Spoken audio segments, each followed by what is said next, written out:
Hey guys, it's been a while since I last posted a makeup video, so I'm really excited for this one. I was scrolling through Nina Park's Instagram and came across this stunning look she did on Hoyeon, and I just knew I had to recreate it. Nina Park's work is so signature, very clean, fresh, and effortlessly put together, so let's get into it. First things first, we're starting with skincare. I'm using Ongredients Skin Barrier Calming Lotion, and I've been loving this lately. It's super lightweight, so it doesn't feel heavy under makeup, but it still does a great job hydrating and calming the skin. I have some redness on my face, so this really helps tone that down before I even touch foundation. You want your skin to be in a good place before layering anything on top, so don't skip this step. Going right into foundation, I'm using the Haus foundation in shade B24, and I'm applying it with Sean Richards London Best Kept Secret brush in number 6. This brush is honestly a game changer. It's densely packed, but it still gives a really natural skin-like finish, which is exactly the vibe we're going for today. When I load a product onto the brush, I make sure I am not overdoing it. I tap off any excess and lightly swirl it onto my skin in circular motions. The goal here is to build coverage gradually rather than packing on a ton of product at once. The Haus foundation has a medium buildable coverage, so it lets you customize how much you want without it ever looking cakey. On days like today where I want that fresh, clean finish Nina Park is known for, I keep it lighter and just let my skin show through a bit. Now for the eyes, and this is where it gets fun. I'm using two palettes by Wakemake, the 13 Bluecore Blurring Palette and the 23 Mystic Lavender Blurring Palette. Starting with the Bluecore palette, I'm taking the shade Blanc, which is a soft whitish gray with a big flat eyeshadow brush. I'm sweeping this all over my lid as a base, making sure I cover the entire lid and bringing it slightly to the lower lash line as well. This brightens up the eye area and gives the color something to grip onto. Next, I'm switching to a smaller flat brush and picking up the shade Turning. I'm placing this just at the crease line and lightly blending upwards. The key here is to keep it soft and not take it too high. You just want that subtle shadow above the crease that adds dimension without looking dramatic. I'm really focused on keeping the color concentrated along the crease line. I'm also bringing the same shade down to the lash line to ground the look a little. Now with the pencil brush, I'm taking the shade Bluecore, which is a darker gray shadow, and this is going right along the lash line. I'm blending it towards the crease and sweeping it out at the outer corner. This gives that gorgeous blurred definition that's so characteristic of Nina Park's eye look. Nothing harsh, just a soft diffused line. Now I'm tightlining with a black eyeliner, focusing on the upper lash line and making sure I get all the way into the inner corner. I specifically avoid the waterline on this look because whenever I line my waterline, it smudges throughout the day and ends up everywhere. Keeping it on just the lash line actually looks so much cleaner and more polished. You can really see how much it pulls the look together even though it's subtle. I also added a very small, precise wing at the outer corner to elongate the eye just slightly. Switching over to the Mystic Lavender palette now, taking the shade Lavender with a detailed brush, I'm pressing this into the inner corners of my eyes and blending it upwards. I'm also bringing a touch of it to the lower inner corner. This little pop of shimmer is so pretty and it brightens up the eye in such an unexpected way. Then I'm taking the shade Silvering and using my finger to dab it lightly onto the center of my lid and just above the crease. Applying it with my finger warms up the product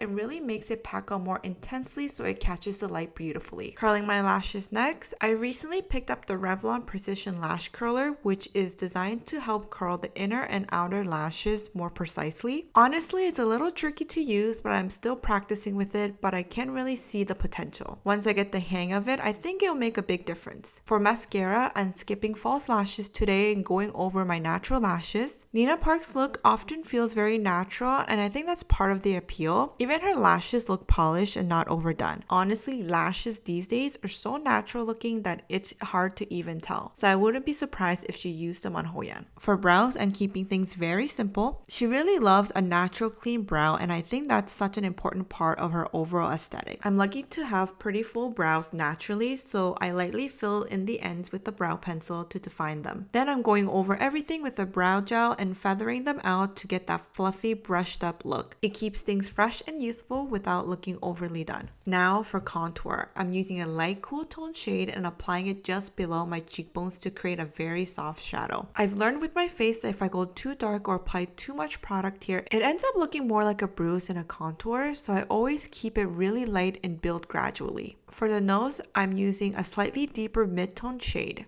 I start at the head of my brows, follow the socket of my eye, and then bring it down along the sides of my nose, blending as I go. For the tip of my nose, I shade the sides and lightly across the bottom to create that cute button nose effect. It sounds like a lot of steps, but it goes really quickly once you get used to it. For blush, I'm using the Fwee cream brush in the shade My. I'm loading the product onto a brush and tapping off any excess first so I don't apply too much at once. Then I'm lightly placing it right on my cheekbones and blending upwards. Cream blush gives such a fresh, natural flush that looks like it's coming from within the skin. For highlight, I'm reaching one of my all-time favorite, the Lilybyred highlighter in Sugarbeam. I genuinely think Lilybyred makes some of the best highlighters out there. The formula is so glowy without being blinding or glittery. It just looks like your skin is naturally lit. I'm focusing this on the bridge of my nose and blending it downwards. And now for the part I was most excited and most nervous about. This is Nina Park's most iconic signature, that perfectly defined gradient lip.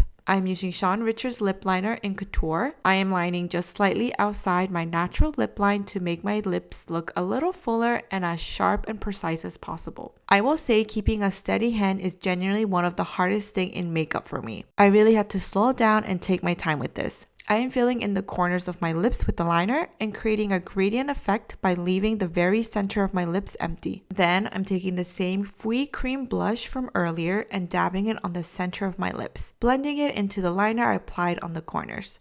This creates that gorgeous diffused gradient that Nina Park does so beautifully. It's soft, it's romantic, and it makes your lips look so naturally full. And that is the look. I'm so happy with how this came out. It's clean, it's fresh, and it's simple, but still put together. Not too much going on, but enough that you look polished and intentional. I hope you guys enjoy this one. If you want to see more makeup content from me, let me know in the comments.